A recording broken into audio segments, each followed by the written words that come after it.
Father's Day, that was what instigated her to have the Father's Day. ഞാൻ ഇടയ്ക്ക് ഓർത്തിട്ടുണ്ട്, അമേരിക്കയിൽ എല്ലാ ദിവസവും ഓരോ ഡേ ആണല്ലേ. In America, every day is a special day. ഒരു ഗ്രാൻഡ് മദേഴ്സ് ഡേയും ഫാദേഴ്സ് ഡേയുടെ ഒന്ന് വെക്കണം, ആരെങ്കിലും ഇനിഷ്യേറ്റീവ് എടുക്കണം. അതില്ല. We should have Grandparents' Day too. One of you should take the initiative for that. എന്നാണെന്നല്ല, സഹോദരന്മാരത് ചെയ്യാൻ സാധ്യത കുറവാണ്. നിങ്ങൾ ആരെങ്കിലും തീരുമാനിച്ചാലേ നടക്കുകയുള്ളൂ. Some of you should take that initiative for that. നമ്മൾ ഈ ദിവസങ്ങൾക്കൊക്കെ പ്രാധാന്യതയുണ്ടെങ്കിലും ബിബ്ലിക്കൽ ബേസിൻ്റെ പുറത്തൊരു കാര്യം ഉണ്ടാകാനായിട്ട് പാടില്ല. Even though we give importance to all these days, there's nothing that is based out of our biblical doctrines. നമ്മുടെ കൂട്ടായ്മയുടെ ആ ഗൗരവം കളയുന്ന നിലയിൽ നമുക്കൊരു കാര്യം നടത്താനായിട്ട് അനുവാദമില്ല. We do not celebrate anything that will hinder our worship. Praise the Lord. അതുകൊണ്ട് 12:45 ശേഷം പിതാവ് പ്രിയ PC അബ്രഹാം പാസ്റ്റർ എല്ലാ പിതാക്കന്മാർക്ക് വേണ്ടി പ്രാർത്ഥിച്ച് ഒരു ചെറിയ സന്തോഷം നമ്മളെല്ലാവരും തമ്മിൽ പങ്കുവെക്കും. അതുകൂടെ കഴിഞ്ഞ് ഇന്ന് സഭായോഗം കഴിയത്തുള്ളൂ.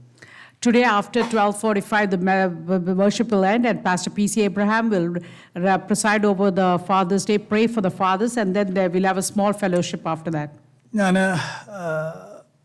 വളരെ സിമ്പിളായിട്ടൊരു സന്ദേശമാണ് പ്രിപ്പയർ ചെയ്തുകൊണ്ടിരിക്കുന്നത്. I have prepared a very simple message today.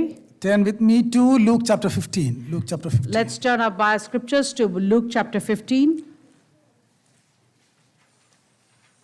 അതിൻ്റെ 11 മുതൽ ലാസ്റ്റ് വാക്യം വരെ വായിക്കണം, പക്ഷേ നമുക്കതിന് സമയമില്ല. We have to read from verse 11 to the end of that chapter, but we do not have time for that. 32 വരെ നമ്മുടെ കർത്താവ് പറഞ്ഞ ഒരു പാരബിളാണ്. It is a parable that our Lord Jesus said. 15 verse 20 എന്നെ ഒന്ന് വായിച്ച് സഹായിക്കാമോ? 15 verse 20. Can somebody read 15 verse 20? അങ്ങനെ അവൻ എഴുന്നേറ്റ് അപ്പൻ്റെ അടുക്കൽ പോയി. ദൂരത്തു നിന്ന് തന്നെ അപ്പൻ അവനെ കണ്ട് മനസ്സലിഞ്ഞ് ഓടിച്ചെന്ന് അവന്റെ കഴുത്ത് കെട്ടിപ്പിടിച്ച് അവനെ ചുംബിച്ചു. മതി. ഇനി വേഴ്സ് 28ന്റെ ഫസ്റ്റ് പാർട്ട് ഒന്ന് വായിക്കാമോ? വേഴ്സ് 28ന്റെ ഫസ്റ്റ് പാർട്ട്. അപ്പോൾ അവൻ കോപിച്ചു, അകത്ത് കടപ്പാൻ മനസ്സില്ലാതെ നിന്നു. അപ്പൻ പുറത്തു വന്ന് അവനോട് അപേക്ഷിച്ചു. മതി. നമ്മൾ വായിച്ച വാക്യം 15 verse 20 and 15 verse 28. We read chapter 15 verse 20 and verse 28. ഈ രണ്ട് വാക്യത്തിനകത്തും വളരെ ചിന്തിക്കേണ്ട രണ്ട് കാര്യങ്ങളാണ് നടക്കുന്നത്. In both these verses we see something that is very thoughtful that we have to think about. 15 verse 20-ക്കകത്ത് വളരെ നാളുകളില്ലാതിരുന്ന മകനുമായിട്ട് വീടിൻ്റെ ഉള്ളിലിരിക്കുന്ന ഒരു പിതാവ്. A father who is inside the house who has lost his son for a long period of time. അല്ലെങ്കിൽ മടങ്ങി വന്ന മകനുമായിട്ട് വീടിൻ്റെ അകത്ത് നിൽക്കുന്ന ഒരു father. A father who's entered his house with a son who was lost.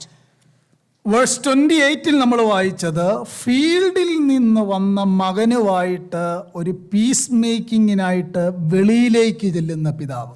In verse 28 we read a father who's having an encounter with a son who came from the farm. ആ രണ്ട് വാക്യത്തിനകത്ത് 20-ക്കകത്ത് father was inside the house.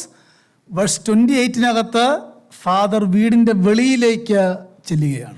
In verse 20 we see the father was inside the house, and in verse 28 we see the father is outside the house. Younger മകന് വേണ്ടി വീടിൻ്റെ അകത്തേക്ക് കയറുകയും older സണ്ണിന് വേണ്ടി വീടിൻ്റെ വെളിയിലേക്ക് പോവുകയും ചെയ്യുന്ന ഒരു പിതാവ്. We see that for the sake of the younger son the father was in the house, and for the sake of the older son he was outside the house. എനിക്കറിയാം ഈ പാരബിള് നിങ്ങൾക്ക് വെരി ഫെമിലിയർ ആണെന്ന് എനിക്കറിയാം. I know you are all familiar with this parable. ഈ passage select ചെയ്തപ്പോൾ ഞാനത് അതിനെപ്പറ്റി unaware ആയിരുന്നില്ല.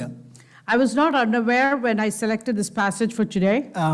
ഒരു കാര്യം കൂടെ ഞാനൊന്ന് പറയാൻ വിട്ടുപോയത്, ഒന്ന് ഓർപ്പിച്ചിട്ട് വാക്യത്തിലേക്ക് വരാം. I'm going to say something that I forgot in the beginning. നമ്മുടെ കുഞ്ഞുങ്ങളുടെ എല്ലാ സ്കൂളെല്ലാം അടച്ചു.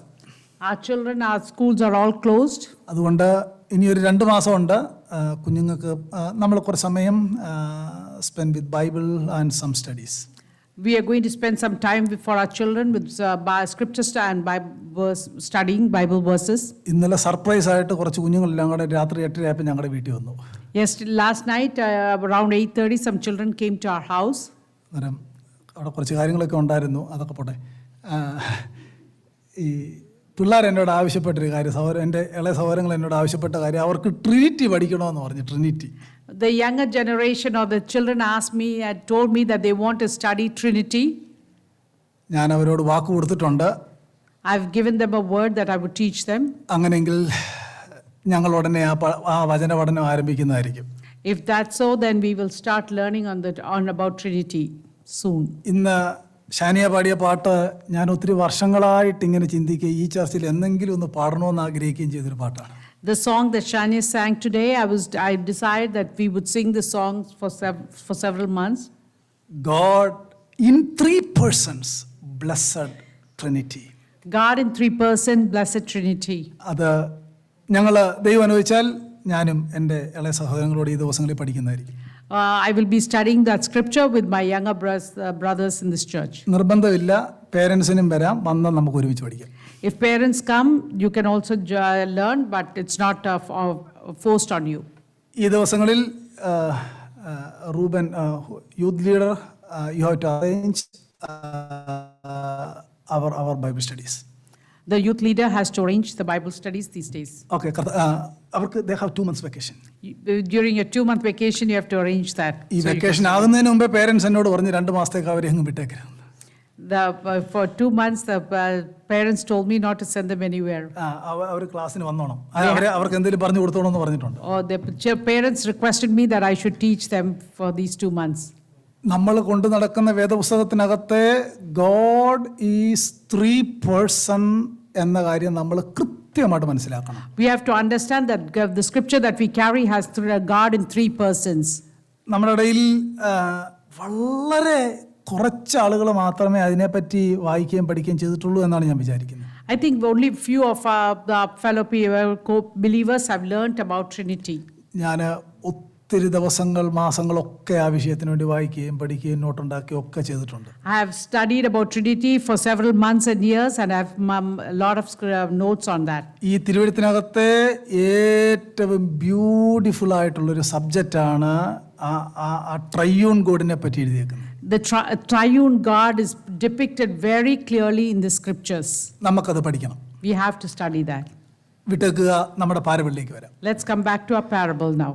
അങ്ങനെ ഒരു മകന് വേണ്ടി വീടിനകത്ത് നിൽക്കുന്നു, മറ്റേ മകന് വേണ്ടി വീടിന്റെ വെളിയിലേക്ക് പോകുന്നു. Here we see a father. For one son, the younger son, he's inside the house, and for the older son, he's outside the house. Chapter 15 അകത്ത് 3 പാരബിൾ ഉണ്ട്. In the book of Luke, chapter 15, there are 3 parables. ഒന്ന് lost ഷീപ്പാണ്.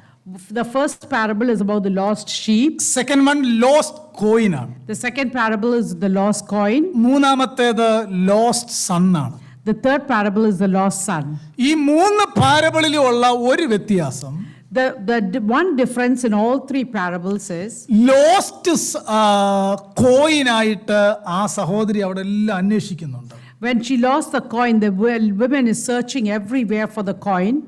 Lost ഷീപ്പിനായിട്ട് ആ ഇടയൻ എല്ലായിടത്തും അന്വേഷിക്കുന്നുണ്ട്. For the lost sheep, the shepherd goes looking for the sheep everywhere. എന്നാൽ lost സണ്ണിനായിട്ട് ഈ അപ്പൻ അന്വേഷിക്കുന്നില്ല, അവിടെ വെയിറ്റ് ചെയ്തിരിക്കുകയാണ്. But for the lost son, the father is not going searching for the son, but he's waiting for that son. അതെന്തുകൊണ്ടാണെന്ന് നിങ്ങളുടെ ചിന്തയ്ക്ക് വിടുകയാണ്. നമ്മുടെ വാസയിലേക്ക് നമുക്ക് വരാം. I leave that for you to analyze, and we'll come back to our scriptures. ഏറ്റവും അധികം പേരിൽ അറിയപ്പെടുന്ന ഒരു പാരബിളാണ് ഈ 11 to 32. Most people know this parable, this chapter from 15:11 through 32. Many names the teachers are giving to this parable. Oh, the title given to this parable, many titles have been given to this parable. മലയാളികളാണെങ്കിൽ മുടിയമ്പുത്രന്റെ ഉപമ എന്ന് പറയും. In Malayalam, we say the prodigal son. ഇംഗ്ലീഷിലാണെങ്കിൽ parable of lost son എന്നോ parable of two children എന്നോ വേറൊരാൾ കഴിഞ്ഞിടയ്ക്ക് പറയുന്നത് കേട്ടു, അമ്മയില്ലാതെ അപ്പം വളർത്തി രണ്ട് മക്കളുടെ പാരബിളെന്നോ ഞാനൊരു 10 നോട്ട് ചെയ്ത് വെച്ചിട്ടുണ്ട്, സമയമില്ല പറയാൻ. There are several titles that people have given to this parable: the parable of the prodigal son, the parable of the lost son, or the parable of the son who was raised without a mother. ഈ പാരബിളിനകത്ത് 3 characters ആണ് പ്രധാനമായിട്ടുള്ളത്. In this parable, 3 characters are depicted. ഒന്ന് prodigal son, One is a prodigal son.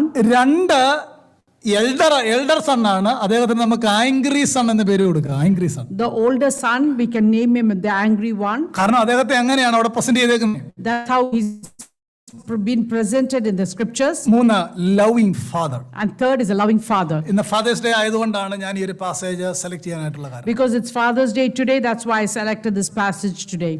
ഈ പാരബിളിലെ പിതാവിൽ നിന്ന് വളരെ പ്രധാനപ്പെട്ട ചില ലെസൺസ് നമ്മൾ പഠിക്കണം. We can learn a very important lessons from this parable. ഈ പിതാവിന്റെ ഒരു ശ്രേഷ്ഠത, he was a very rich father. The great characters of this father is he was very rich. അങ്ങനെ റിച്ച് ആണെന്ന് എഴുതി വെച്ചിട്ടില്ല, പക്ഷേ നമ്മൾ ഈ പാരബിളിലൂടെ ഒരു പ്രാവശ്യം വായിച്ചാൽ തന്നെ അറിയാം he was very rich man. It is not written that he was rich, but when we read through the parable, we know that he was a rich man. Rich മാൻ എന്ന് പറയാൻ കാര്യം ധാരാളം സെർവൻസ് അവിടെ ഉണ്ട്. The reason we say he's rich because he had several servants. മക്കൾക്ക് കൊടുക്കാനായിട്ടുള്ള property തനിക്കുണ്ട്. He had property that he could divide among his children. മടങ്ങി വന്ന മകനെ സ്വീകരിക്കാനായിട്ട് ഒരു നല്ല ബാങ്ക്വറ്റ് ഒക്കെ തീർക്കാൻ മാത്രം സെറ്റപ്പ് ആയിട്ടുള്ള ഒരു പിതാവ്. He was already prepared for a son who was lost. When he comes back to have a banquet. He was a rich father. He was a rich father.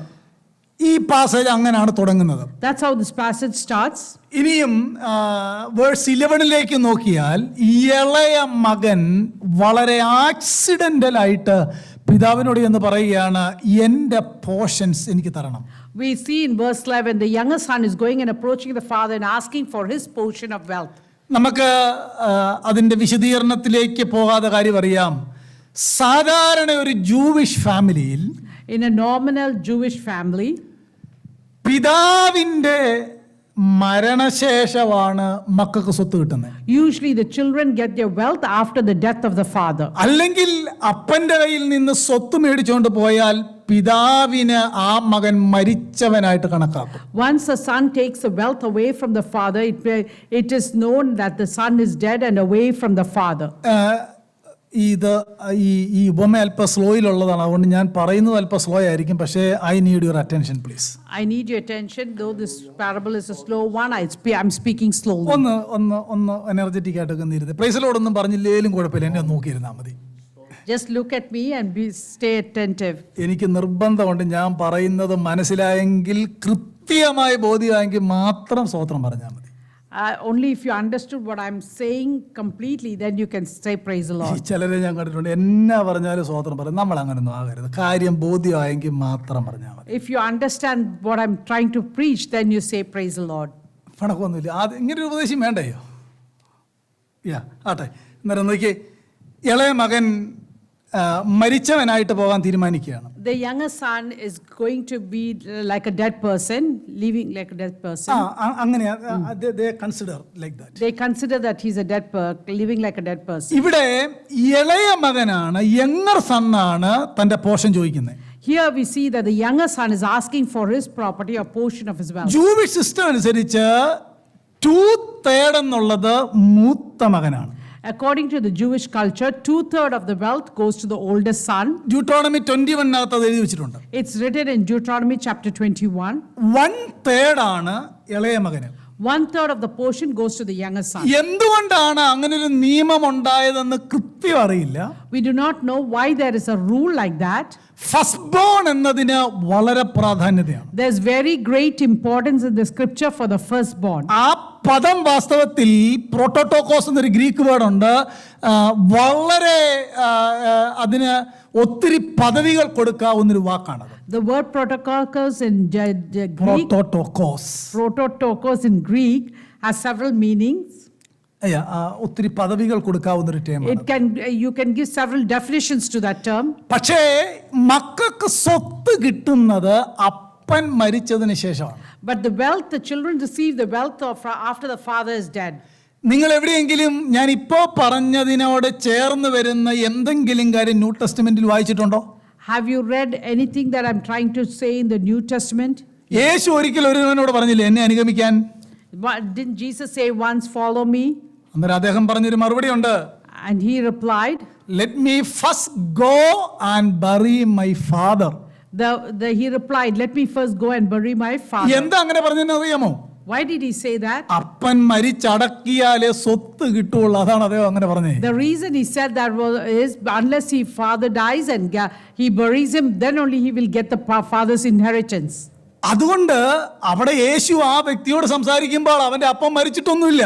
When Jesus was talking to that individual, his father did not die at the time. എന്നാൽ അവിടുത്തെ രണ്ടാമത്തെ സിസ്റ്റമാണ് ജീവനോടിരിക്കുമ്പോൾ സ്വത്ത് മേടിക്കാം, പക്ഷേ ദൂരെ പോയി താമസിക്കുക. And the second culture in the Jewish culture is when the father is alive, you can get the wealth, but then you have to go far away and live far away. അങ്ങനെ unexpected ആയിട്ട് ഈ മകൻ സ്വത്തും എല്ലാം മേടിച്ചു പോവുകയാണ്. So unexpectedly, the second younger son is taking his wealth and going away. ഈ parable വായിക്കുമ്പോൾ അറിയാം he was not married. From reading this parable, we know he was not a married man. അവിടെ എല്ലാം പോയി താമസിച്ചിട്ടും വിവാഹിതനായിരുന്നില്ല. He never got married even when he traveled away. താൻ തിരിച്ച് വീട്ടിൽ വന്നപ്പോഴും ബാച്ചിലർ തന്നെയായിരുന്നു. When he returned home, he was still a bachelor. ഈ മകൻ വന്ന് പിതാവിനോട് പറയുകയാണ് 1/3 of your property എനിക്ക് തരണം.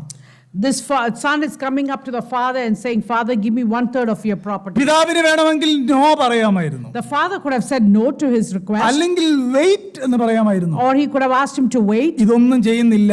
ആ പിതാവ് ആ മകന് കൊടുക്കുകയാണ്. The father did not say anything, but he gave him the portion of his share. പിതാവ് എന്തുകൊണ്ടാണ് യേശു പറഞ്ഞത് നമുക്കറിയില്ല. We do not know why the father said yes to his request. എന്തുകൊണ്ട് വെയിറ്റ് നോ എന്ന് പറയാതിരുന്നത് നമുക്കറിയില്ല. We do not know why the father did not say wait or no. May be മകനെ വേദനിപ്പിക്കണ്ട എന്നോർത്ത് അങ്ങനെ പറയാതിരുന്നതായിരിക്കണം. Maybe he didn't want to hurt the feelings of his son. Verse 13 നമ്മൾ വായിക്കുന്നത്, Not many days later, the younger son gathered all he had and took a journey into a far country. In verse 13, we read that the younger son took everything and took off for a far country. എല്ലാം സ്വരൂപിച്ച് വിദേശത്തേക്ക് പോയി. He gathered everything and went away to a far country.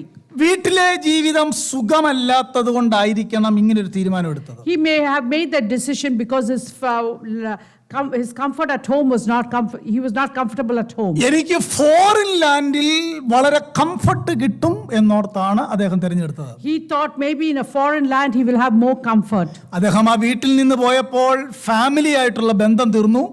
When he left his house, his relationship with the family ended. രണ്ട്, ആ Jewish സൊസൈറ്റിയുമായിട്ടുള്ള ബന്ധം തീർന്നു. His relationship with the Jewish society ended. Verse 13 നമ്മൾ വായിക്കുന്നത് താൻ ഒരു ലൂസ് ലിവിംഗിലേക്ക് പോവുകയായിരുന്നു. In verse 13 we read that he entered into a life of his own. ആ ഫോറിൻ കൺട്രിയിലേക്ക് അദ്ദേഹം പോയത് വിത്ത് ഗ്രേറ്റ് എക്സ്പെക്ടേഷനിലൂടെ. He went to that foreign country with a great expectation. വീട്ടിൽ ജീവിക്കുന്നതിനേക്കാൾ മെച്ചപ്പെട്ട് ജീവിക്കാൻ വേണ്ടിയാണ് പോയത്. He left to that foreign land expecting to live a more comfortable life. പക്ഷേ തൻ്റെ എക്സ്പെക്ടേഷൻ വളരെ ഓപ്പോസിറ്റ് ആയിട്ടാണ് സംഭവിക്കുന്നത്. But his expectations were shattered when he reached the foreign country. തനിക്ക് എല്ലാം ഉണ്ടായിരുന്നപ്പോൾ he has many friends. When he had all the wealth, he had many friends. തന്റെ wealth കുറയാനായിട്ട് തുടങ്ങി.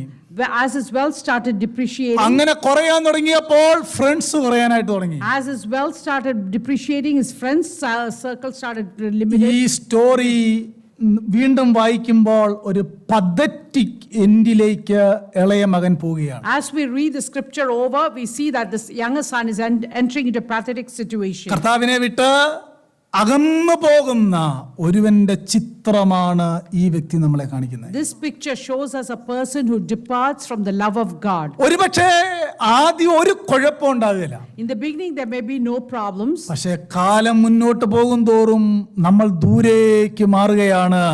പിന്നെ നമുക്ക് തമ്പുരാന്റെ അടുക്കിലേക്ക് വരാനുള്ള അകലവും കൂടുകയാണ്. As time passes, the distance increases from the father's presence, and it takes greater time to come back to the father. സാധാരണ ഇംഗ്ലീഷിൽ ഇങ്ങനെ പറയാറുണ്ട്, point of no return. They reach to a point of no return. ഇംഗ്ലീഷിൽ അങ്ങനെ ഒരു term ഉണ്ട്. There's a term like that in English. ഈ point of no റിട്ടേണിന്റെ example പറഞ്ഞാൽ, What is the example for point of no return? നമുക്ക് 1 mile സ്വിമ്മിങ്ങിനുള്ള capacity ഉണ്ടെങ്കിൽ If you have a capacity to swim for a mile, half mile കഴിയുമ്പോൾ നിർത്തണം, കാരണം half mile return ഉണ്ട്.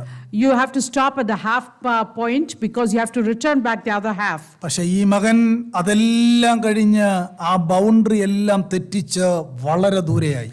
This son, younger son, crossed all boundaries and were far away. Friends എല്ലാം പോയി, His friends all left him. Health എല്ലാം പോയി, His health depreciated. Wealth എല്ലാം പോയി, His wealth depreciated. ആരും അവിടെ ഇല്ല. There was nobody there for him. Finally Finally, ഒരിക്കലും ചെയ്യാത്ത ഒരു ജോലി തനിക്ക് കിട്ടുകയാണ്. he entered into a job that no Jewish child will do. He is humiliated. He is humiliated at that point. എന്ന് പറഞ്ഞാൽ അതേ പരുവത്തിലായി പോയി. He reached to such a pathetic situation. ഞാൻ കുഞ്ഞുങ്ങളോടൊരു കാര്യം പറയാം. Let me tell you children one thing. വീട്ടിൽ നിന്നാൽ കർത്താവിനെ സേവിക്കേണ്ടതായിട്ട് വരും. സൺഡേ സ്കൂൾ ഉണ്ടായിരിക്കും, പഠനം ഉണ്ടായിരിക്കും, എല്ലാം നല്ലതായിരിക്കും. പക്ഷെ ഇവിടുന്ന് പോകും തോറും നമ്മുടെ ആ ദിവസങ്ങൾ കഴിയും തോറും നമ്മൾ തമ്പുരാനിൽ നിന്ന് അകലുകയാണ്. നമ്മൾ എത്തിച്ചേരുന്ന ഒരു പോയിന്റാണ് ഈ മകൻ നമ്മളെ പഠിപ്പിക്കുന്നത്. When you are at home, when you're living at home, you may have Sunday school, church and other things. But as you depart away from the love of God, you will reach to a point of no return. And this is what the son here is teaching us. എൻ്റെ തമ്പുരാനെ, എൻ്റെ കർത്താവിനെ വിട്ട് ഒരു വഴിക്ക് ഞാൻ പോകുകയില്ല. അതായിരിക്കണം നമ്മുടെ തീരുമാനം. Our decision should be, I will not depart from the love of this God. ഞാൻ എപ്പോഴും പറയുന്ന പോലെ എക്സാമിൽ 1 മാർക്ക് കുറഞ്ഞാൽ ഒന്നും സംഭവിക്കില്ല. If you lose 1 point in your exam, nothing will, you won't lose anything.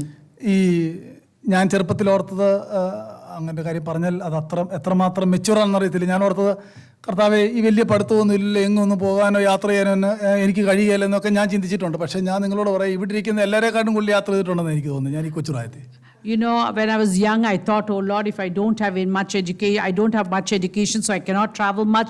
But I think I've traveled the most among all of you here. ഏറ്റവും priority കർത്താവിനായിരിക്കണം. Give the first priority to God. ഈ ഒരു example വായിച്ചിട്ട് ആ prodigal സണ്ണിന്റെ പോയിന്റിൽ നമ്മൾ നിന്നിട്ട് പറയണം, പിതാവിൽ നിന്നകലും തോറും ഞാൻ അകന്നകന്നകന്ന് പോവുകയാണ്. പോയിന്റ് ഓഫ് നോ റിട്ടേൺ കഴിഞ്ഞാൽ തിരികെ എത്തുക എന്നത് പ്രയാസമായിരിക്കും. You know, from the stand of the prodigal son, you should say, the further I go away from God, the point of return becomes harder. സ്നാനപ്പെട്ട കുഞ്ഞുങ്ങളോട്, സ്നാനപ്പെടാനുള്ള കുഞ്ഞുങ്ങളോട്, കഴിഞ്ഞ ദിവസങ്ങളിൽ സ്നാനപ്പെട്ട എല്ലാവരോടുള്ള സന്ദേശമാണ്, വെരി കെയർഫുൾ ആയിരിക്കണം. You have to be children, you have to be very careful, especially those who were baptized, those who were baptized earlier and baptized yesterday, and those who are going to be baptized. He is humiliated. Here, this younger son is very humiliated. ഏതെല്ലാം നിലയിലാണായത്? What was his situation? Finally യഹൂദൻ ചെയ്യാത്ത ജോലി ചെയ്യേണ്ടതായിട്ട് വന്നു. Finally, he looked for a job that a Jewish person would not do. ഒരിക്കലും മനുഷ്യൻ കഴിക്കാത്ത ആഹാരം കഴിക്കേണ്ടതായിട്ട് വന്നു. He ate the food that no human being would eat. അല്ലേ? അങ്ങനെയല്ലേ വായിക്കുന്നേ? Isn't that what we read there?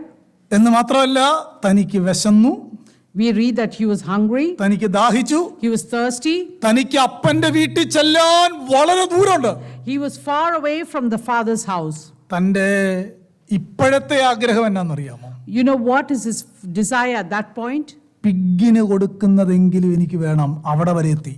He reached a point in his life that at least the pig's food, ഹ്യൂമിലിയേഷന്റെ bottom ലൈനിലെത്തി എന്നുള്ളത്. he reached the bottom of the point of humiliation. ഇതിന്റെ അപ്പുറത്തോട്ട് ജീവനോടിരിക്കുന്ന ആരെങ്കിലും പോവോ? നിങ്ങൾ പറഞ്ഞു. Will anybody go beyond that point?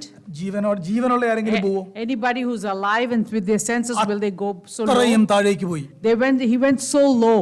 ഒരിക്കലും ചിന്തിക്കാത്ത അവസ്ഥയിൽ ഈ മകൻ എത്തുകയാണ്. He reached to a point so low in life. ആരുമില്ലാത്ത അവസ്ഥയിലെത്തി. There was nobody with him at that point. ഞാൻ എപ്പോഴും മുമ്പേ പറഞ്ഞ കാര്യം, ദൈവത്തോട് അകലുന്ന ഒരാളുടെ ചിത്രം ഇതാണ്. This is a picture of a person who departs from ഇതൊരു God. വലിയ പെനിട്രേറ്റിംഗ് ആയിട്ട് നമ്മുടെ ഹൃദയത്തിൽ ഉണ്ടായിരിക്കണം. It should penetrate each one of you, your hearts. സ്നേഹമുള്ള പിതാവിന്റെ അടുക്കൽ നിന്ന് അകന്നകന്നു പോകുന്ന ഒരു മകൻ ഇങ്ങനെ എത്തുമെന്നതിന് ഉദാഹരണമാണ് നമ്മുടെ കർത്താവ് പറഞ്ഞത്. Jesus is telling the parable of how a son who departs from the love of his father, this is situation in his life. Verse 17 ഒന്ന് നോക്കിയേ. Look at verse 17. അത് എനിക്ക് പല ട്രാൻസ്ലേഷൻ വായിച്ചിട്ട് ESV മനോഹരമായിട്ട് എഴുതിയിട്ടുണ്ട്. But when he came to himself, തനിക്ക് ബോധം വന്നെന്ന്. In some verses it says when he came to his senses. ഈ ഒരു പ്രസംഗം പറഞ്ഞത് ഇദ്ദേഹത്തിന് എപ്പോഴാ ബോധം വന്നത് എന്നതിന് ഒരാൾ ഒരു ഇമാജിനേഷൻ പറഞ്ഞു. So a preacher once said, when did he come to his senses? ഒരു യജമാനന് ഒത്തിരി പന്നികളുണ്ട്. Master had a lot of pigs. അതിൽ ഒരു ഗ്രൂപ്പിനെയാണ് ഇദ്ദേഹം ഫീഡ് ചെയ്യുന്നത്. He was feeding one group of these pigs. ഇതിനൊരു സൂപ്പർവൈസർ ഉണ്ട്, ഇതിനെല്ലാം നോക്കുന്ന ആളുകളെ നോക്കാൻ. There is a supervisor who supervises all these people who take care of the pigs. അങ്ങനെ ഇരുന്നപ്പോഴാണ് ഈ യങ്ങർ സൺ പന്നിക്ക് കൊടുക്കുന്ന ആ ആഹാരം എടുത്ത് ആരും കാണാതെ കഴിച്ചു. You know, this younger son was feeding on the food that was served to the pigs. അന്നേരം ഒരാൾ പറഞ്ഞത് ഈ സൂപ്പർവൈസർ ഇത് കണ്ടു. The one person said the supervisor saw him eating the pig's food. ഒരു വടി എടുത്ത് തൻ്റെ തലക്കിട്ട് അടി കൊടുത്തെന്നാ പറഞ്ഞത്. He spanked him with a rod on his head. സുബോധം വന്നെന്ന്. At that time he received his നിങ്ങൾ ആ senses. ട്രാൻസ്ലേഷൻ വായിച്ചു, എത്ര മനോഹരം. But when he came to himself.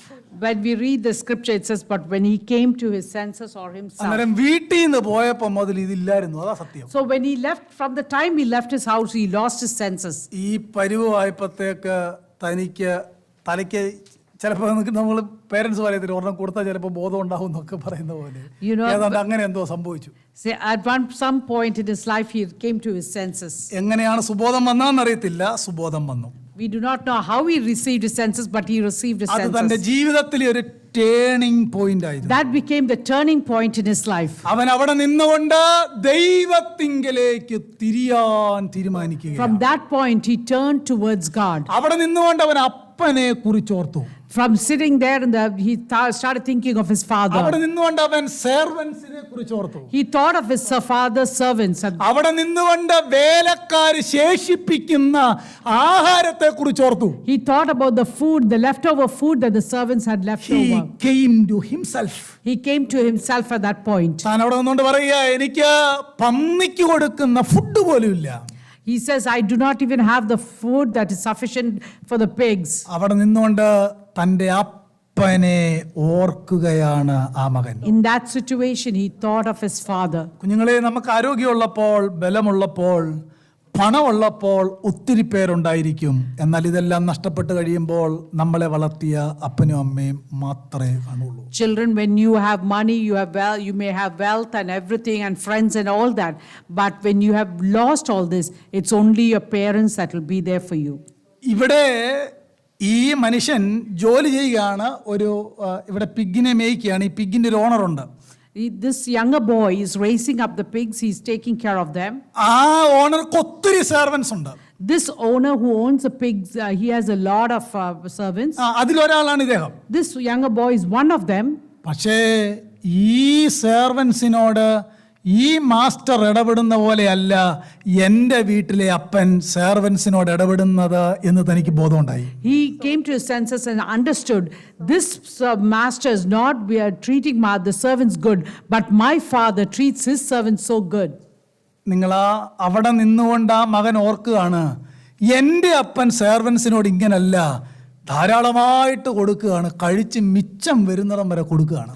My father gives the servants plenty of food and there's plenty leftovers, but this master of mine is not like that. തൻ്റെ സെർവൻറ്റിനെയും തൻ്റെ വീട്ടിലുള്ള സെർവൻറ്റിനെയും തമ്മിലൊരു comparison നടത്തി.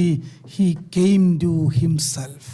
He made a comparison between the situation he's in, those servants, and the servants of his father's house, and there he came to his senses. Verse 18 നോക്കിയേ, he is taking beautiful decision. In verse 18 we see he's taking a beautiful decision for his I life. will rise and go to my father. He said, I will rise and go to my father. ഞാൻ എൻ്റെ സെർവൻസിന്റെ അടുക്കലേക്ക് പോകുമെന്നല്ല പറഞ്ഞേ. He never said, I will go back to my servant. ഞാൻ എൻ്റെ elder ബ്രദറിന്റെ അടുക്കൽ പോകുമെന്നല്ല പറഞ്ഞേ. He never said, I will go back to my older brother. അതൊന്നും താൻ ഓർക്കുന്നില്ല. He never thought of any of that. വളരെ ജനറസ് ആയിട്ടുള്ള ഒരു പിതാവ് തനിക്കുണ്ടെന്ന് താൻ ആ വേദനയിൽ അവിടെ കിടന്നോർക്കുകയാണ്. In that pain and agony, he understood that he has a generous father who's waiting for him. ബ്രദറിന്റെ അടുക്കൽ പോകുമെന്ന് ഓർക്കാഞ്ഞത് ഇദ്ദേഹത്തിന് അറിയാമായിരുന്നു. He will not accept me. He knows that this older brother will not accept him. പക്ഷെ അവിടെ കിടന്നുകൊണ്ട് ആ മനുഷ്യൻ അപ്പന്റെ കാര്യം ഓർക്കുകയാണ്. But in that situation, he's thinking of his father. ഞാൻ ഈ മനുഷ്യനും നമ്മളും തമ്മിലുള്ളൊരു വ്യത്യാസം പറയും. ഈ യങ്ങർ സണ്ണും നമ്മളും തമ്മിൽ Let us see the difference between the younger son and us. നമ്മളും മറ്റെല്ലാ കാര്യവും ഓർക്കും മടങ്ങിപ്പോവാൻ, അപ്പന്റെ കാര്യം മാത്രം എന്ത് ചെയ്യല. We may think of all the other situations, but we may not think of the father. Are you following me? Are you getting what I'm trying to say? അതോ ബുദ്ധിമുട്ടാണോ? Or is it going above the head? ഒന്നുകൂടെ ഒന്നൊരു എൻ്റെ ഒരു സന്തോഷത്തിന് വേണ്ടി ഒന്നൊരു energetic ആയിട്ട് ഈ പ്രസംഗത്തിന് കീബോർഡ് വായിക്കാൻ പറ്റുമോ? നിങ്ങൾ പറ. പറ്റില്ല. ഇത് വളരെ സീരിയസ് ആയിട്ട് എല്ലാ പാസേജും പ്രസംഗിക്കണ്ടേ?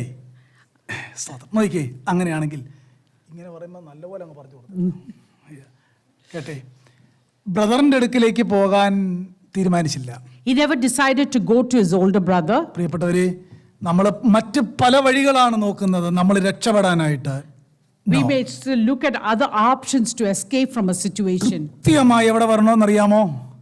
You know where you should come exactly to which point? ദൈവത്തിന്റെ അടുക്കൽ വരിക. You have to come to the point, to the father. Generous ആയിട്ടുള്ളൊരു പിതാവിന്റെ അടുക്കൽ വരിക. You have to come to the father who's very generous. എത്രമാത്രം humiliated ആണെങ്കിലും രണ്ട് കൈ നീട്ടി സ്വീകരിക്കാനിരിക്കുന്ന അപ്പന്റെ അടുക്കലേക്ക് വരിക. No matter how humiliated you are, but come to the father who will receive you with both open arms. Praise the Lord. Hallelujah.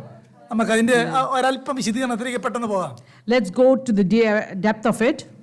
ഈ മകന് മനസ്സിലായി, ഞാൻ എന്തെല്ലാം ആഗ്രഹിച്ചോ, ഞാൻ എന്തെല്ലാം ചിന്തിച്ചോ, ഞാൻ എന്തെല്ലാം എക്സ്പെക്ടേഷനോടെയാണോ വീട് വിട്ടത്, അതെല്ലാം എൻ്റെ അപ്പൻ്റെ വീട്ടിലേ ഉള്ളൂ എന്ന് അദ്ദേഹത്തിന് മനസ്സിലായി. The son understood that with whatever expectations he left the house, he will never receive it elsewhere but except in the father's house. All that is he desired is at his father's home. അതായിരുന്നു താൻ സെൻസിലേക്ക് വന്നു എന്നതിൻ്റെ അർത്ഥം. When he came to his senses, he decided all that he desired he can find only in his father's house. ഒന്നുകൂടെ ഞാൻ പറയാം, listen to me. Let me tell you once more. നാം ആഗ്രഹിക്കുന്നതെല്ലാം ഉള്ളത് എവിടാന്നറിയാമോ? You know where you will receive all that you desire. നമ്മുടെ തമ്പുരാന്റെ അടുക്കൽ മാത്രമേ ഉള്ളൂ എന്ന കാര്യം നമ്മൾ മറന്നു പോകരുത്. We'll understand that we'll receive it only in the presence of God. നമ്മൾ ഓർക്കുന്നത് ഫ്രണ്ട്സിന്റെ അടുക്കൽ പോയാലുണ്ട്. You may think if I go to my friends, I will receive വീട് it. വിട്ടു പോയാലുണ്ട്. If I leave my house, I will receive it. അതൊക്കെ ആരോഗ്യവും പണവും ഉള്ളപ്പോഴേ ഉള്ളൂ. That all that may happen if you have the health and the money for that. പക്ഷേ അപ്പന്റെ വീട്ടിലാണ് എൻ്റെ ആഗ്രഹം എല്ലാം ഉള്ളത്. But whatever you desire is there in your father's house. എത്ര ഹ്യൂമിലിയേറ്റഡ് ആണെങ്കിലും അപ്പനാണ് നോക്കിയിരിക്കുന്നത്. No matter what humiliated situation you are in, the father is there with open arms. Praise the Lord. Hallelujah. ഞാൻ ഇവിടെ ഞാൻ ആ പാരബിളിനകത്തെ പല കാര്യവും വിടുകയാണ്. എനിക്ക് അധികം മുന്നോട്ട് പോകാതെ കൺക്ലൂഡ് ചെയ്യണം. I want to conclude soon. So ഈ പിതാവിൻ്റെ ഒരു 5 ക്യാരക്ടർ ഞാനെന്ന് പറയാം. I'm going to say 5 characters of this father. ഒന്നാമത്തേത് ഞാനിപ്പോൾ പറഞ്ഞ ആ പദം തന്നെയാണ്. The first one is what I told you just now. Very generous father. A father who's very generous. Generous എന്ന് പറയുമ്പോൾ ഈ മകൻ വളർന്ന വീടാണ്. It's when I say generous, it's the house that the son grew in. അവൻ അറിയാം ഈ അപ്പൻ എങ്ങനെയാണ് മക്കളോട് ഇടപെടുന്നത്, സെർവൻസിനോട് ഇടപെടുന്നത്, വീട്ടിൽ എങ്ങനെയാണ്, ഇതെല്ലാം അറിയാം. The son knows very well how his father deals with the servants, how his father deals with people at home, everything he knows. അത് വീട്ടിൽ ഇരുന്നപ്പോൾ അറിയാൻ പാടില്ലായിരുന്നു. When he was in the house, he did not understand it much. അന്നേരം ഓർത്തത് friends ആ നല്ലതെന്നാ. At that point, he thought the friends പക്ഷെ അവിടെ ചെന്നപ്പോഴാണ് മനസ്സിലായത് എൻ്റെ വീട്ടിലെ എൻ്റെ അപ്പൻ തന്നെയാണ് നല്ലത്. When he went up in the midst of his friends, he understood my father's house is better than this friend circle. ഈ ജനറസ് എന്ന് പറയാനുള്ള ഒരു കാരണം സ്വത്ത് ചോദിച്ചപ്പോഴേ കൊടുത്തു, സെർവൻസിന് ഇഷ്ടം പോലെ ആഹാരം കൊടുക്കുന്നു, ഒരു പ്രശ്നവുമില്ല. ഇളയ മകൻ വന്നാൽ വീടിനകത്തിരിക്കാൻ, മൂത്ത മകൻ പ്രശ്നം ഉണ്ടാക്കിയാൽ രമ്യതപ്പെടുത്താൻ he is ever ready. The fathers are very generous because he has plenty of food. He gave him his wealth. And when the younger son came, he received him. And when the older son was outside, he went and made peace with him.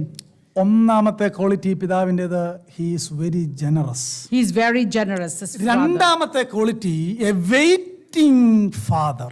The second quality of this father was he is waiting for his son. നമ്മൾ ഈ വേദഭാഗം വായിക്കുമ്പോൾ verse 20-ക്കകത്ത് അവിടെ ഇങ്ങനെയാണ് വായിക്കുന്നത്, ഈ മകൻ ഇങ്ങനെ നടന്നു വരുന്നതും കാത്ത് ആ ഡോറിൻ്റെ അവിടെ ആ പിതാവ് ഇരിക്കുകയാണ്. We see in verse 20, this father is waiting for his son, and waiting at the door looking for his son. Praise the Lord. Hallelujah. ഇതൊരു പാരബിളാണ്, നമ്മുടെ കർത്താവിൻ്റെ ഹൃദയവുമാണ് ഇതിനകത്തെ പ്രധാന വിഷയമെങ്കിലും നമ്മുടെ വീട്ടിലെ പേരൻസുമായിട്ടും ഇത് ഏറ്റവും ചേരുന്നതാണ്. You know, this is a parable that Jesus said, but this also is applicable to our families. 20-ാമത്തെ വാക്യത്തിനകത്ത് നമ്മൾ വായിക്കുന്നത് ഇങ്ങനെയാണ്, and he arose and came to his father, but while he was still a long way off, his father saw him and felt compassion and ran and embraced him and kissed him. We see that as the son was coming on the way, his father saw him from far away and ran and kissed him and embraced him. വാസ്തവത്തിൽ വീട് അന്വേഷിച്ച് മകൻ വരികയാണ്. Now the son is coming looking for his house. പക്ഷേ മകൻ അപ്പനെ കാണുന്നതിന് മുമ്പ് അപ്പൻ മകനെ കാണുകയാണ്. Before the son could see his father, the father saw his son. ഒരു മകന് വേണ്ടി, here we see the picture of a father waiting, ഇങ്ങനെ കണ്ണ് നട്ട് വരുന്ന മകനെ കാത്തിരിക്കുന്ന ഒരു അപ്പൻ. Here we see the love of the father waiting for a son all this while. Prodigal sun അപ്പനെ കണ്ടു എന്നല്ല വായിക്കുന്നേ. We don't see that the son saw the father. Servants ആ മകനെ കണ്ടു എന്നല്ല വായിക്കുന്നേ. We do not read that the servant saw the son. Elder son അവനെ കണ്ടു എന്നല്ല വായിക്കുന്നേ. We don't read that the older brother saw him. അപ്പൻ അവനെ കണ്ടു എന്നാണ് വായിക്കുന്നത്. But we read that the father saw him. വളരെ എന്താ പറയാ, നാളുകളായിട്ട് വെയിറ്റ് ചെയ്തിരിക്കുന്ന ഒരു അപ്പൻ. A father who's been waiting for the son for a long time. നമുക്കിവിടെ here we can ask few questions. Here we may have few questions. ഒന്ന് നിങ്ങൾ ആലോചിച്ച് നോക്കിയേ, ഈ അപ്പന് പ്രായമായില്ലേ? Just imagine the father is getting older. എത്ര കാലമായി മകൻ വീട്ടിൽ നിന്ന് പോയിട്ട്? How long has it been since the son left the home? ഈ മകൻ വരുന്നത് കണ്ടാൽ അപ്പൻ എങ്ങനെ റെക്കഗ്നൈസ് ചെയ്യും? How would the father recognize the son who's returning? പന്നിയെ മേയ്ക്കുന്നവൻ, പന്നിയുടെ ആഹാരം കഴിക്കുന്നവന്റെ ആ പിക്ചർ നമ്മൾ ഇമാജിൻ ചെയ്ത് നോക്കിയേ. Imagine the picture of the son who's returning, who fed on this for the pig's food and whose clothes are shattered and shabby. ഇങ്ങനെ ഒരുവൻ വരുമ്പോൾ ഫ്രണ്ട്സിന് മനസ്സിലാകുകയില്ല, പക്ഷെ അപ്പന് മനസ്സിലാകും. A person who presents like this, your friend circle may not know, but the father will know. നിങ്ങളോട് ഞാൻ ആത്മാർത്ഥമായിട്ട് പറയാം, ഇങ്ങനെ നിങ്ങളുടെ ഫ്രണ്ട്സിൻ്റെ അടുക്കൽ ചെന്നാൽ അവർ ഒരിടത്ത് പോലും നിങ്ങളെ വെയിറ്റിംഗ് ചെയ്തിരിക്കില്ല, നിങ്ങളെ അവർക്ക് മനസ്സിലാകത്തുമില്ല. If you go in this picture like the younger son to your friends, they may not identify you and they may not know you.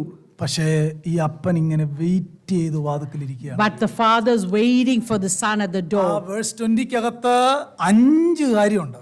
In verse 20 there are 5 things that we can see 5 here. കാര്യമൊന്നും പറയാൻ സമയമില്ല. ഒന്ന്, ദൂരവേ കണ്ടു.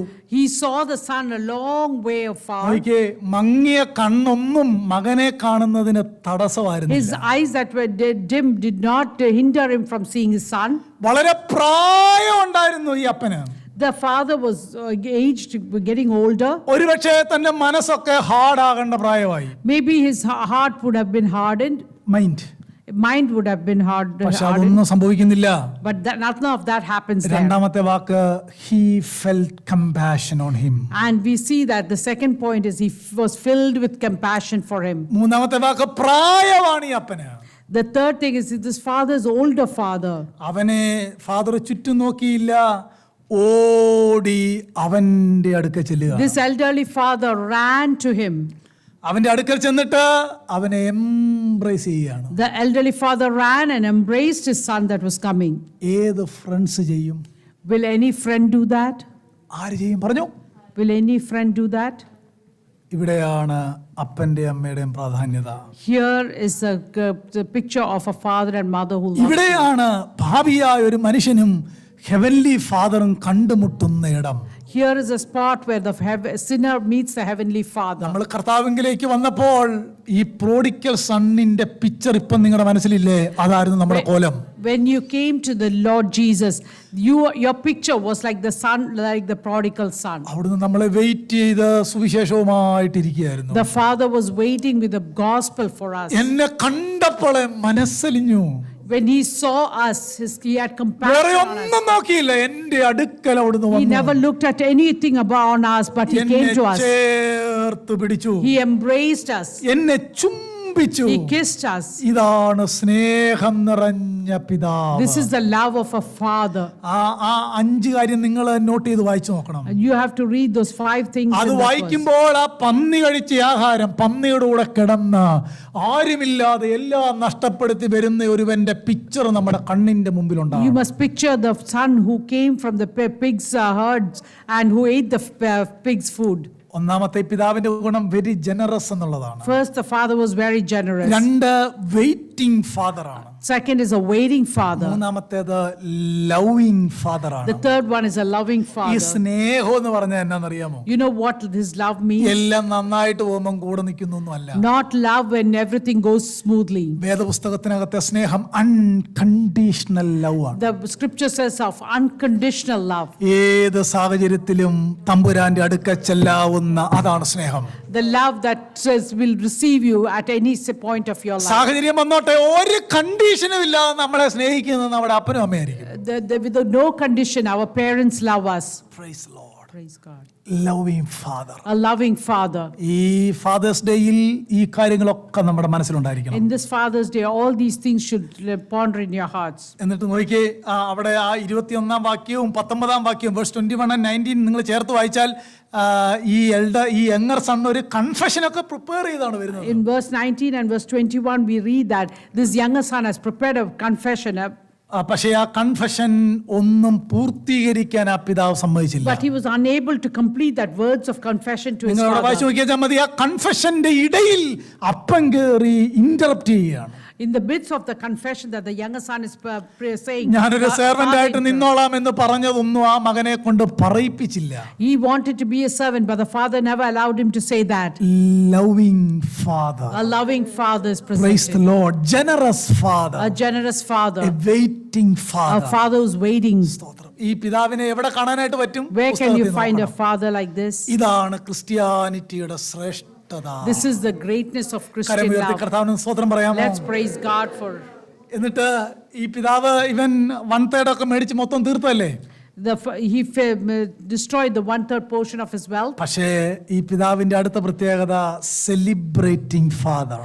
Then the next thing the father does is he celebrates അവിടെ his വലിയ return. Banquet ഒക്കെ ഉണ്ടാകുകയാണ്. There's a big banquet there. അവിടെ നമ്മൾ വായിക്കുന്നത് റോബ് അണിയിക്കുന്നു, We read that the father gives him a robe, ring ഇടിയിക്കുന്നു, the father gives him a ring, shoes ഇടിയിക്കുന്നു, the father gives him sandals, വലിയ ഫാറ്റഡ് ആയിട്ടുള്ള കാഫിനെ അവിടെ അറക്കുകയാണ്. and he kills the fatted calf there for ഞാൻ him. ആ ഭാഗം മാത്രം വിവരിക്കാനായിട്ട് എന്റെ മുന്നിൽ സമയമില്ല. I don't have time to expand on all that. ആ റോബ് എന്ന് പറഞ്ഞു കഴിഞ്ഞാൽ reserved for the guest of owner എന്നാണ് അതിന്റെ അർത്ഥം. The robe means it is reserved for the guest of ring honor. എന്ന് പറഞ്ഞാൽ സിംബൽ ഓഫ് അതോറിറ്റി എന്നാണ് അർത്ഥം. The ring stands for a symbol of authority. Shoes എന്ന് പറഞ്ഞാൽ അന്നത്തെ കാലത്തെ സെർവൻസ് ഷൂ ഇടുകയില്ല, ചപ്പലിടുകയില്ല.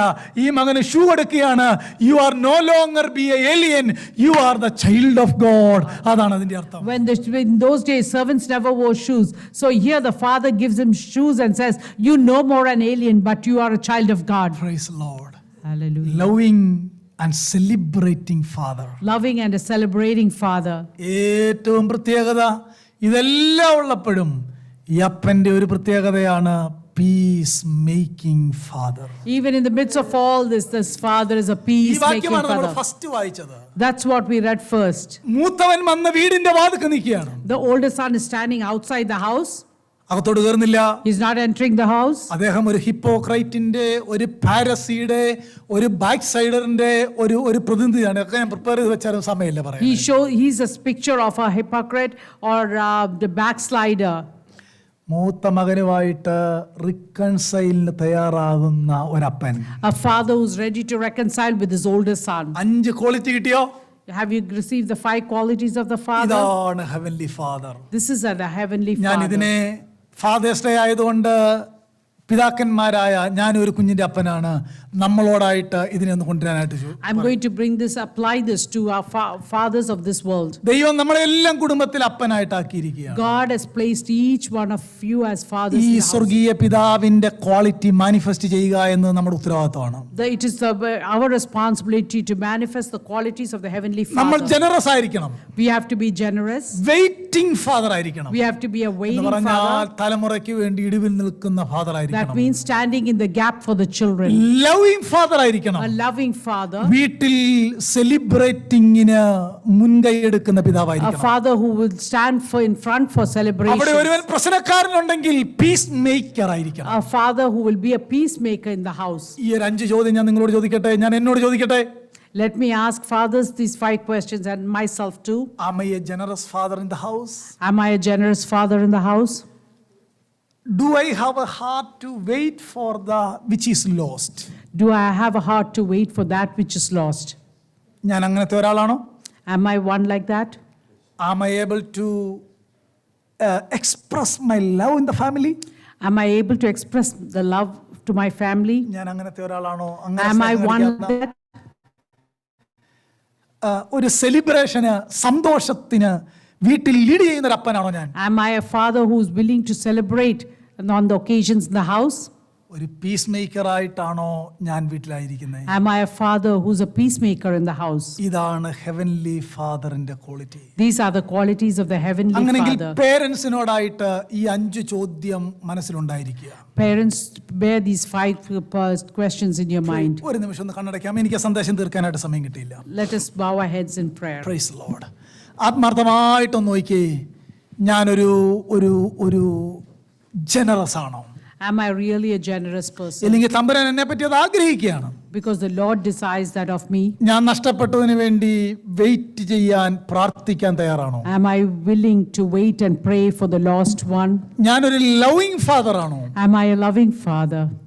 ഞാൻ വീട്ടിലെല്ലാവരും ഉള്ളപ്പോൾ ഒരു സന്തോഷത്തിന് ലീഡർഷിപ്പ് എടുക്കുന്ന പിതാവാണോ? Am I a father who will lead in the times of അവിടെ ഒരു പ്രശ്നം ഉണ്ടെങ്കിൽ പീസ് മേക്കർ ആണോ ഞാൻ? Am I a peacemaker in my house? ഇതാണ് പ്രോഡിക്കൽ സണ്ണിന് ഏറ്റവും, ആ പാസേജിന് ഏറ്റവും ബെസ്റ്റ് ഹെഡിങ് എന്ന് പറയുന്നത് ലവിംഗ് ഫാദർ എന്ന പാരബിളിന് പേര് കൊടുക്കണം.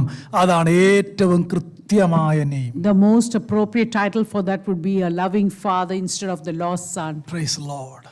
കുഞ്ഞുങ്ങളെ, വീടാണ് ഏറ്റവും സുരക്ഷിതത്വം. Children, the house is the most safe place. നിങ്ങളോട് ഏറ്റവും സ്നേഹം നിങ്ങളുടെ പേരൻസിനാണ്. Your parents love you the most. Parents അല്ലാത്ത ഒരാളും പന്നിക്കൂട്ടത്തിൽ നിന്ന് വരുമ്പം കെട്ടിപ്പിടിച്ചുമ്മ തരൂല. Nobody from the friend circle or nobody will embrace you. നിങ്ങൾ ആ ഒരു കോണ്ടക്സ്റ്റിൽ വരുമ്പോൾ, When you come to a situation like that, praise Lord, നമുക്ക് പ്രാർത്ഥിക്കാം. let's pray. വാഴ്ത്തപ്പെട്ട ദൈവമേ, കൃപയാൽ ഞങ്ങളോട് മനസ്സലിവ് കാണിച്ചതിനായി സ്തോത്രം. അങ്ങയുടെ കൃപ ഞങ്ങൾക്ക് ധാരാളമായിട്ട് തന്നതിനായിട്ട് സ്തോത്രം. ഈ സ്വർഗീയ പിതാവിൻ്റെ സ്വഭാവമുള്ളവരായി ഞങ്ങൾ തീരണം. ഈ ഭവനത്തിലെ മകനെ പോലെ ആർക്കെങ്കിലും മാറ്റം വരണമെങ്കിൽ മാറ്റമുള്ളവരായിട്ട് ഞങ്ങൾ തീരണം. ഞങ്ങളുടെ ചെറിയ ജീവിതം അങ്ങേക്ക് മഹത്വമാക്കി കർത്താവ് തീർക്കേണ്ടതിന് ഞങ്ങൾ അങ്ങയോട് പ്രാർത്ഥിക്കുന്നു, യേശുവിൻ നാമത്തിൽ തന്നെ, ആമേൻ. Thank you. നമുക്ക് ഒരു പാട്ടിൻ്റെ ചില ഈരടികൾ പാടുകയും